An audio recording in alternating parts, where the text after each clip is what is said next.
মানিকতলা উপনির্বাচনে তৃণমূল কংগ্রেসের পক্ষ থেকে প্রার্থী করা হয়েছে শুক্তি পাণ্ডেকে। রাজ্যের প্রাক্তন মন্ত্রী সাধন পাণ্ডের স্ত্রীর নামেই ছাড়পত্র দিয়েছেন তৃণমূল সুপ্রিমো মমতা বন্দ্যোপাধ্যায়।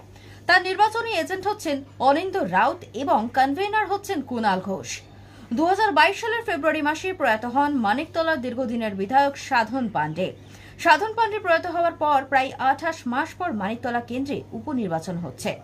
লোকসভা নির্বাচন শেষ হতে না হতেই উপনির্বাচনের দামামা বেঁচে যাবার পরেই এবার জোর কদমে চলছে প্রচার।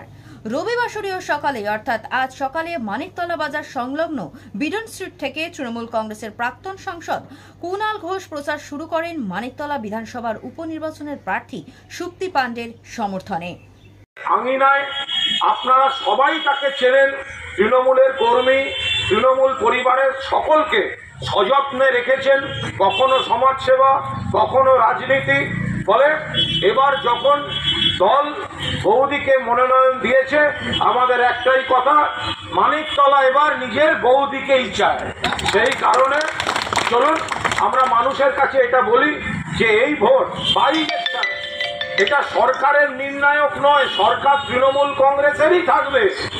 কিন্তু আপনাদের এখানে তৃণমূল কংগ্রেসের বিধায়ক থাকাকালীন যে কাজগুলো হতো, যেটা মামলা করে বন্ধ করে রাখা হয়েছিল, সেই কাজ আবার শুরু করতে শুক্তি পাণ্ডেকে বিপুল ভোটে জয়যুক্ত করুন।